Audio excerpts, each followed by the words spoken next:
Everybody experiences what I'm about to talk about. Everybody has some form of it. It could be in a relationship, a loving relationship. It could be a job relationship. It could just be anything, man. So let's talk about it. Life is too short to be waiting on somebody to act right.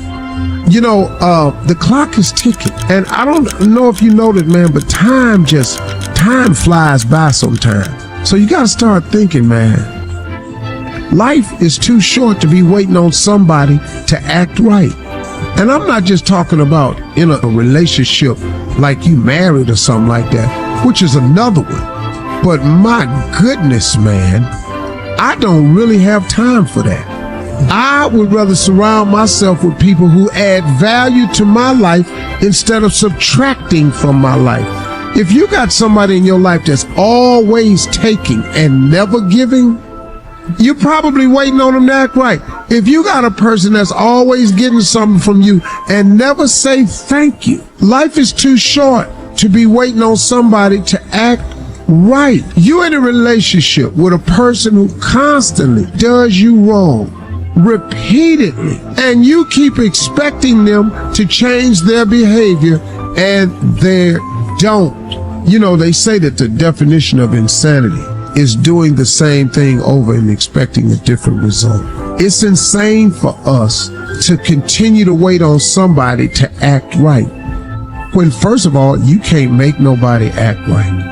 You can't change nobody that don't want to be changed. I've done it before. I've done it in relationship. I've done it with my children. I taught it to them, but I'm waiting on them to get it. And I got tired of it. And I told them one time, I said, hey, I'm done. I'm done trying to get you to move on and let's just have a great life together. I'm tired of you bringing up issues. I don't let people do that to me no more. You stop bringing up issues from the past. We've all changed. Grow up, move on. Now, if you want to stay back there and want to hang on to something in the past so you can keep talking about how miserable you are, go on and be miserable. But life is too short for me to be waiting on you to act right. So now, here I am over here. This is the way I am. If you want some of this love, some of this guidance, some of this understanding, some of this leadership, you need some occasional help, I'm here. But if you want to keep dragging me over the coals about an issue that you can't get past, I'm sorry. I'm no longer available for you. I'm sorry that you can't get past it. I'm sorry that it has bothered you for a number of years. My apologies. Have you ever found yourself apologizing to somebody over and over for the same thing, but they just can't seem to get past it? Life is too short to be waiting on somebody to act right. And I look up, man, and I just decided, man, I ain't doing it no more. I'm just not gonna do it no more. I'm sorry. If I've offended you, if I hurt you, and I'm man enough to apologize, I expect you to be man enough or woman enough to accept it. You don't have to forget it. I'm just saying I'm sorry and I'm asking for your forgiveness. But if you ain't in the forgiving mood, I'm going to take it to God. I'm going to ask God to forgive me, because he will, and then I'm moving on. Me and you ain't got to talk no more. You can't get past it, I understand. But my daddy always said, you going to either get over it or you going to die mad. Time is short. Every one of us here has been given the same amount of time in a day. 1,440 minutes a day, 168 hours per week. I'd write down my priorities and I'd get committed to certain priorities. Now is the accepted time. The things we ought to do, the classes we ought to take, the books we ought to read, do it now. The family that needs you, spend more time now. Write that letter home now that you've been meaning to write. Time for study, do it now. People you ought to witness to, do it now. Every time the clock ticks, it seems to say now. Today. Time is too short for indecision and vacillation. Fools say that time is long. Every morning we have 86,400 seconds to spend and to invest. And each day the bank named Time opens a new account for you and for me. It allows no balances and no overdrafts. If you fail to use the day's deposits, the loss is yours. The one commodity that is most valuable on this earth is time. Time to love, time to live. From the moment the human body is born, it begins dying. Happen faster, some happen slower. Some of us help them go faster, and some of them prevent it from happening sooner than later. How many seconds, how many minutes do we waste every day doing things that are nowhere near the goals and aspirations and passions that we have inside? How many times do you go through the course of a day and realize, did I do anything I set out to do today?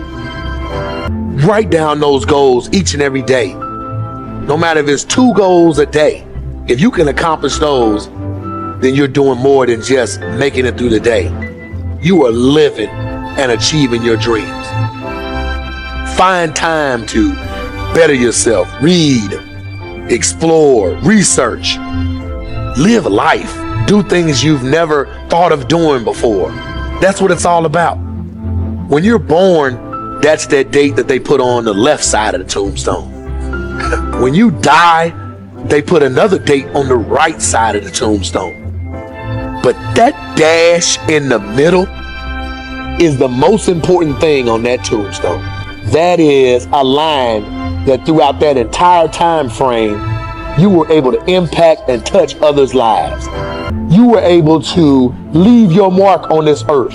You were able to build a legacy that nobody could change.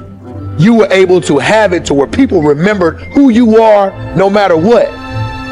When you're living for that dash in the middle, you're going to remember your why. Your why you're here. Not the why did you do something? Your why, your reason for getting up in the morning, your reason for pushing yourself past the brink of exertion and giving up. Your reason for moving on and getting things done in life.